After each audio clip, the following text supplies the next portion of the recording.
Hello, everybody. This is the CT Sports Talent Show. My name is Chris Saunders, and I have the Defensive Player of the Week from the Derby Red Raiders, who are coming off a massive win against the Wilby Wildcats last week, a game that we were able to broadcast on 1320 AM WATR.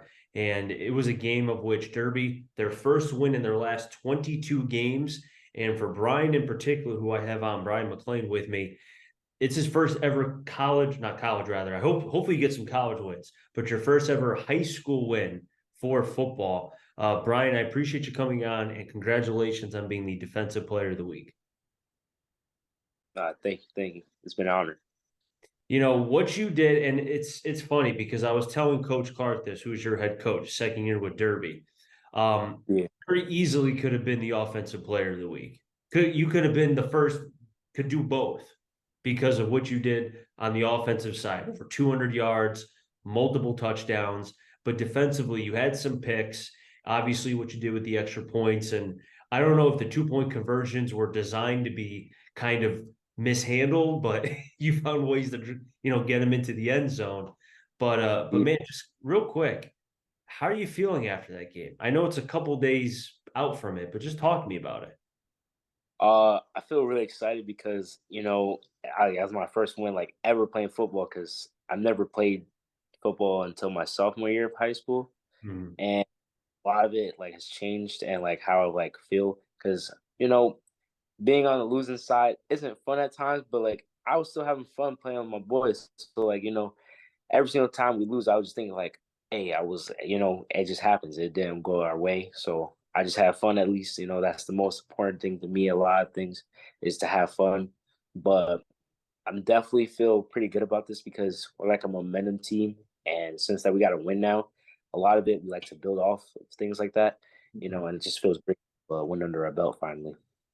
Being able to see you guys for the first time, obviously the community and how seeing how everybody, if I didn't know the record of Derby over the last couple of years, I would have thought you guys had never lost the game just because of what everybody was doing as far as with the program, how they were, putting so much into it. I could see the love and the passion that the administration, the athletic department, the parents all have, right?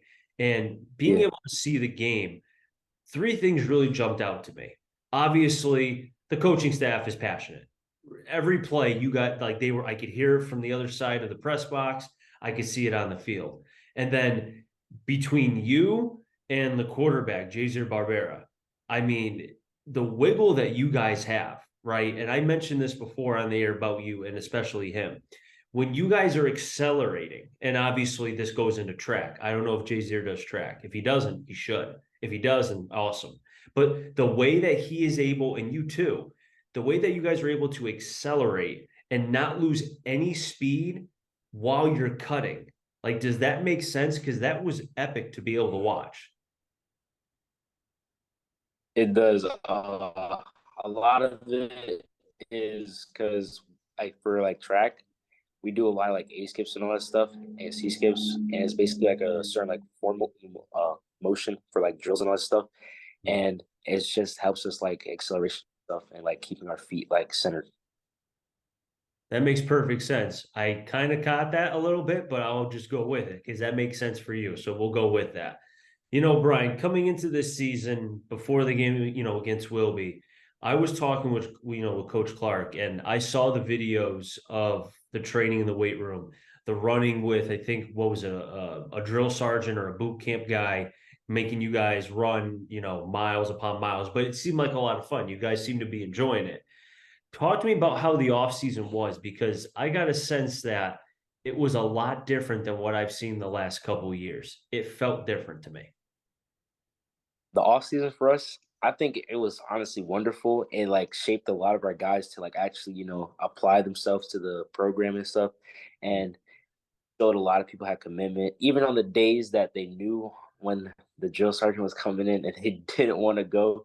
They still ended up showing up and putting in the work, which I found pretty great because last year and all that stuff, we put that behind ourselves, but it was just different. A lot of people didn't. They were giving up. They were like, "Oh man, here we go again," and all that stuff. Hmm. But this definitely turned it around. We started applying ourselves, going to places to, work and put that work, especially at post university camp and all that stuff. All my guys, they've been texting the group chat saying, "Oh, we got to work out on this and fix that. Try to keep our guys safe and all that stuff. Make sure everyone has rides to get places and all that stuff." It was just a really wonderful experience to like, have a family outside of my own actual family and all that stuff, and how they, we all had each other's backs. Was it in some sense for you being obviously one of the top players? And I know you carry yourself in a very mature way. You don't ask for attention. I mean, Coach Clark told me that you train wrecked a kid, or no, maybe not train wreck, but he tried to tackle you. He got hurt as you were breaking off a 98 yarder trying to go to the house. You were trying to get a house call. And I think you just got tripped up and the kid got hurt. And you went over to see if he was okay. I mean, that kind of shows how nice of a young man you are. I mean, if that was me, I would have been angry that he tripped me and I wouldn't even want to look at him. So for you to go over and want to go see if he's all right speaks to your character in so many ways. Did you feel like the off season was more of a not just a physical side for you because obviously you're gifted physically, you've got it up here as far as the mental side is concerned, but becoming a leader, right? Does that make sense? I think the offseason definitely helped me become a leader, because a lot of times, I wasn't too sure if I could lead my team because, I feel like all of us are pretty good athletically, all of us do independent stuff. And I've never really like led a team to like victories and all that stuff, or like been a big, huge part of like, communicating all that stuff with the team. But Coach Clark has allowed me to become one and, you know, help our guys out and all that stuff. It really showed that I could do this, and he's been helping me through that and all that stuff, making sure keeping me positive about it, Hmm. and I'm able to become a better leader at that for sure. Definitely in off season. How much has Coach Clark in his second year meant to not just you, but to the team? Because I can see the difference, and not even so much the difference, but I can just in the time of the game, and then when I came to see you guys a couple days prior to test the equipment and to watch just the practice for a little bit, I can I notice it, and if I notice it, that means it must be completely, in terms of being a part of it every day, whole different stratosphere. What says you? Uh, I think for us, we all love him. Like it was a given when he came in. There wasn't much, he was doing because he was, an assistant coach and all that stuff. When he became a head coach, he put a lot of time and effort. He even like took his time to text you even after practice and all that stuff. And he personally, communicate with you, try to help out everyone as best as he can. And even when, times get tough, he texts all of us individually, as we are today, because he actually put the time in to like figure out what's going on with Derby, helping us out, and especially with Jay's ear, because sometimes he'd have like a mental breakdown, not as in like just being sad or anything, or just being upset because he's like, why is this not working and all that stuff. And Coach Clark turned us all around, and like now we're all pretty good and we're moving the train.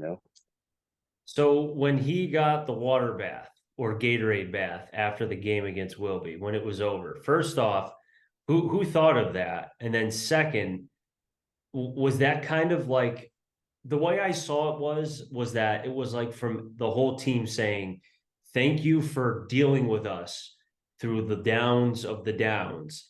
And now we were able to get what we all have been striving for. And like a thank you, coach. Like, does that make sense?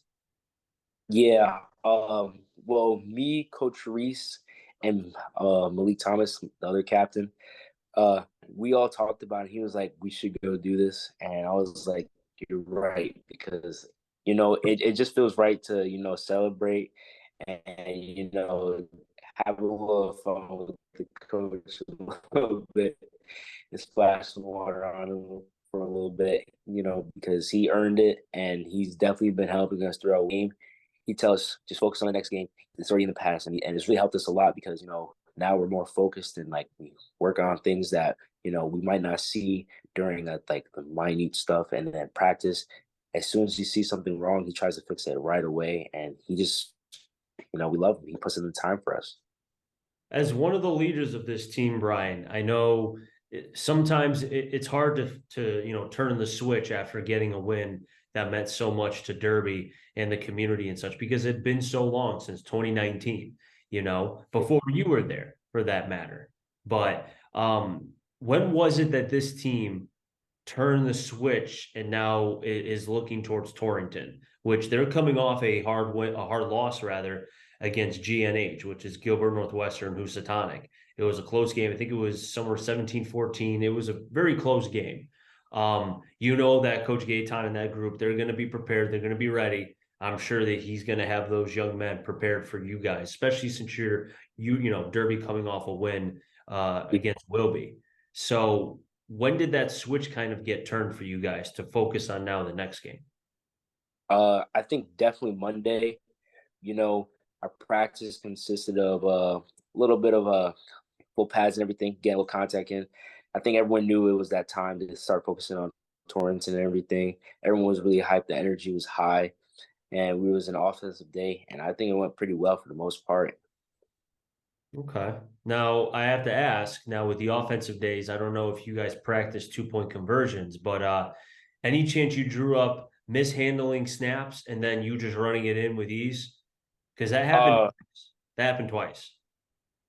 that was not planned at all. The snap went bad, and I saw it happen. The first one, it kind of just flew into me, and I just took it and I ran because I was like, I have to at least make a point or try, and I was able to do it. The second time, uh, Byron, my twin, he went to go grab the ball, but his glove didn't like grip onto it right, and it just went right past him, and I grabbed it, and all I could think is I just had to aim for the sideline, like hopefully to the pylon or something.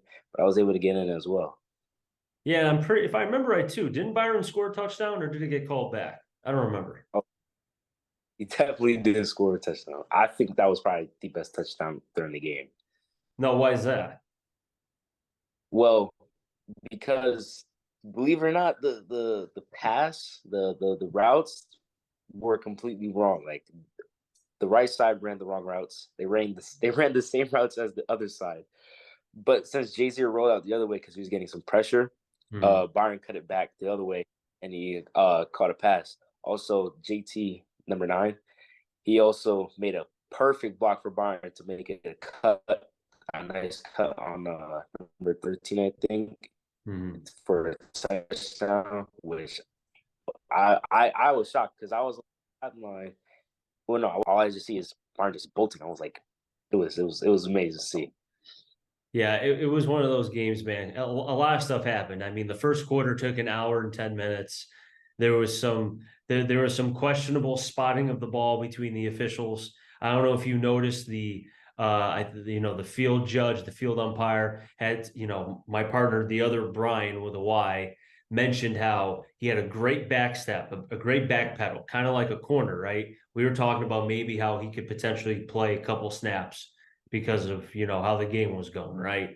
But regardless of that, you guys were able to win, and congratulations to you guys. Congratulations on being the defensive player of the week. Before I let you go, Bryan, I just want to ask you, with you being the senior, obviously, and the other seniors as well, um, you know, the games are kind of winding down. I mean, it's crazy to say this. We're already in week 4, right? I mean, we're already at that point now.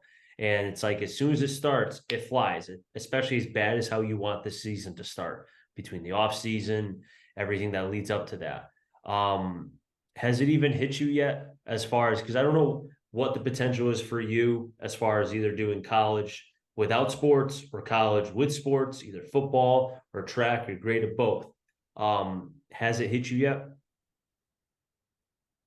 Uh, it hit me when school started because at first when we had conditioning and all that stuff, he was like, there's like 62 days until school starts and all that stuff. Well, actually, no, 62 days until our first game. And I was like, that's pretty far. That's like 2 months. And then as I'm like going to practice every week and all that stuff, it hits me when our first scrimmage happens and we have school in the next 2 weeks. And I'm like, after these 2 scrimmages, I have 10 more guaranteed, but possible games of varsity football. And that's it if I don't do college. But yeah, it hit pretty soon. Well, Bryan, hopefully you have an opportunity to be able to, and this Derby team continue this streak. Hopefully, continue the winning ways. And if you have an opportunity to be able to make the playoffs, that would be a sight for sore eyes. So many people would be so thrilled. But if you don't, I do believe that you and the seniors have left not just a mark for the players that are coming back, right? But, for the future of Derby. And I think there's a very, I think, positive trajectory for this program going forward.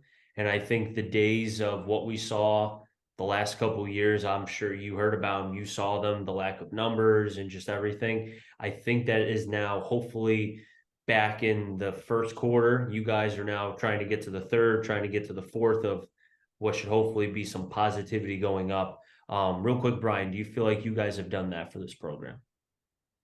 I think we have, and a lot of people said that us seniors, like we did our job, but I don't think that our job is finished yet until we play all 10 games. And my goal is at least to try and lead my team to a playoff, Hmm. but no guarantees. All we have to do is just ball out. Gotta ask too, because there were two nicknames that I really, really love.